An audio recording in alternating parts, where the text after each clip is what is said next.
À l'entrée des Verrières, Biquel entre dans une auberge et commande un pot de vin rouge. Le gendarme le suit, ils trinquent, ils boivent. Au moment de payer, Monnier annonce que cette fois c'est son tour. Mais le cabaretier ne s'en laisse pas compter et il refuse l'argent du gendarme en disant que cela lui fait bien plaisir d'offrir un verre à Biquel et à son garde qui, d'ailleurs, a l'air fort sympathique. Monnier n'insiste pas. La prochaine, c'est moi qui paye. Durant la traversée du village, Charles-Henri est interpellé à plusieurs fenêtres. À chaque fois, ce sont des connaissances qui prennent congé de lui avec regret et lui offrent à boire. À une fenêtre, c'est du vin, une autre, c'est de l'eau-de-vie. Au centre du village, le gendarme Monnier, dans un élan de sagesse, refuse qu'on boive une nouvelle bouteille de vin achetée dans une auberge. La maréchaussée sait se montrer ferme. On la prend à l'emporter, on la boira plus tard. Ils poursuivent leur route et se rendent à l'auberge du sautier Jules Guillaume, un des sautiers qui n'avait mis aucun zèle à l'arrestation de Charles-Henri. Les deux larrons s'assoient dans la chambre de l'auberge. Le sautier fait monter une bouteille de vin rouge de sa réserve personnelle. Le gendarme tente de protester, mais face à la décision d'un membre de la justice, il ne peut que se résigner sans avoir vraiment lutté.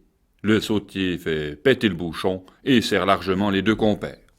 La mère et une des sœurs de Biquel se joignent à eux. La table est vide les bouteilles et parle fort. Monnier semble un peu s'assoupir. Les vapeurs d'alcool commencent à lui embrumer le cerveau.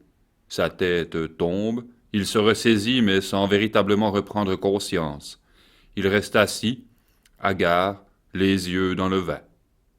Au fond de la salle enfumée, ce soir au café des amis, Les sons de la trogne allumée autour de la cinquième demi. deux qui discutent et se regardent dans le blanc des yeux en trinquant. Dans une odeur de corps de garde, café, tabac, fondu, vin blanc.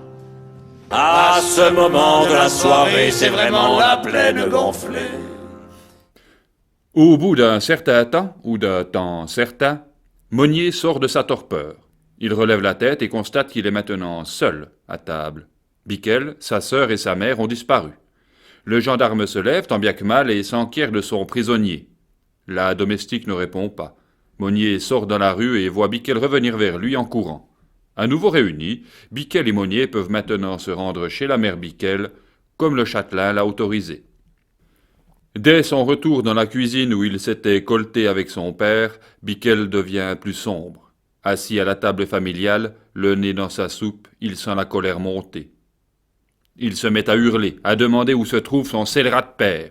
Sa mère tente de le calmer, mais Charles-Henri n'entend plus rien. Il balance son écuelle de soupe contre le mur. Le gendarme tente de le calmer, mais il ne parvient pas à raisonner le jeune homme.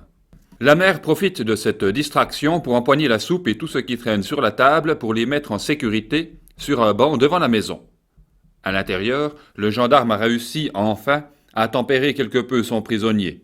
Il décide de reprendre la route afin d'avaler les derniers hectomètres qui les séparent de la France. Chemin faisant, il croise la fille Blanc. Pour Biquel, c'est un choc. Il a devant lui la femme qu'il voulait épouser, la mère de son enfant. Cette femme dont il doit se séparer à cause de ce père qui ne vaut rien. Il se met alors à faire une scène terrible au milieu de la rue. Il pleure, il hurle, il se prend la tête à deux mains. La mère et la sœur de Biquel les ont rejoints, et elles tentent de calmer Charles-Henri, qui n'entend rien, et continue de mener un train d'enfer en pleine rue. Les deux femmes insistent pour que Charles-Henri soit raisonnable. « Allons, le gendarme a été bon avec toi. Il serait juste que tu le suives maintenant, sans faire d'histoire. » Biquel acquiesce de mauvaise grâce. Il fait ses adieux à sa fiancée et à sa famille.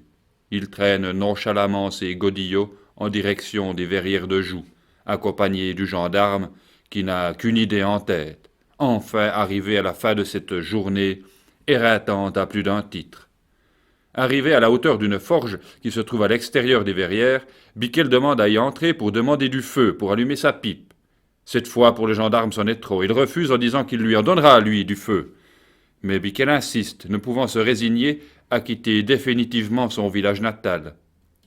Il prend le gendarme au col en le menaçant de lui donner une gifle s'il ne le laisse pas aller chercher du feu. Monnier tente à nouveau de le raisonner, mais c'est trop tard. Biquel empoigne le sabre du gendarme et, dans la mêlée, il lui plante la lame dans la cuisse.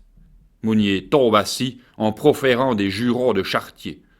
Alertés par le bruit, plusieurs hommes s'approchent de la scène. Il maîtrise rapidement Biquel pendant que le gendarme râle en se tenant la jambe.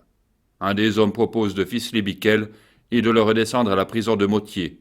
À ces mots, Biquel se débat comme un beau diable et parvient à s'échapper.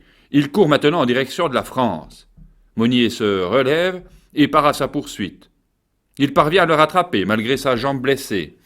Il le met à terre et le maîtrise. Alors, il crie à la ronde pour qu'on vienne l'aider à emmener le prisonnier. C'est alors qu'un homme sort d'une maison. « Va-t'en, gendarme, tu n'as rien à faire ici, tu es sur France.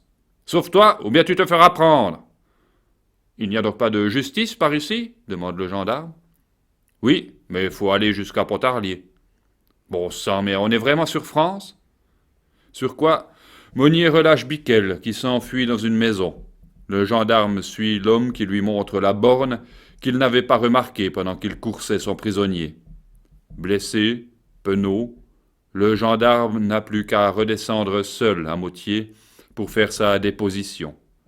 Déposition qui nous permet aujourd'hui d'avoir un décompte rigoureusement exact, quoique probablement édulcoré, de ce qui fut bu cet après-midi-là. Après cette folle randonnée, Biquel s'est installé au four, à quelques lieues de la frontière, à la sortie du Val de Travers. Il parvient à gagner sa vie comme sellier, et comme beaucoup d'autres bannis, cela lui permet de revenir quelquefois sur le territoire de la principauté. Une année plus tard, il est arrêté en France, puis extradé pour qu'il réponde de son attentat contre le gendarme. Il a cette fois 20 ans, il est balafré. Il a été attaqué par un nommé Drôdy Busset du Locle, qui était emprisonné avec lui à Pontarlier, un coup de couteau donné en traître dans l'enceinte de la prison. Cette fois, le châtelain du Val de Travers est plus sévère. Il demande à ce que Biquel soit fouetté, marqué au fer, puis emprisonné à vie ou envoyé aux galères. Le Conseil d'État, en charge de confirmer la sentence, est lui plus clément. Il répond même au châtelain que sa sentence est pour le moins exagérée, voire même injuridique. Le Conseil d'État réduit la sentence et condamne Biquel aux 151 jours de prison préventive qu'il a fait et confirme son bannissement à vie.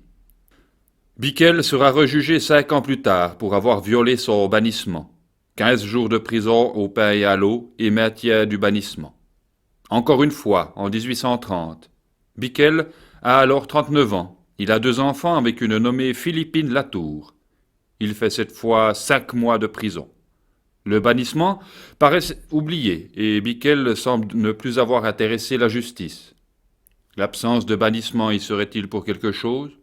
Nul ne sait. Comme nul ne sait ce qu'aurait été la vie de Charles-Henri Biquel si la justice neuchâteloise n'avait pas expulsé ce criminel étranger.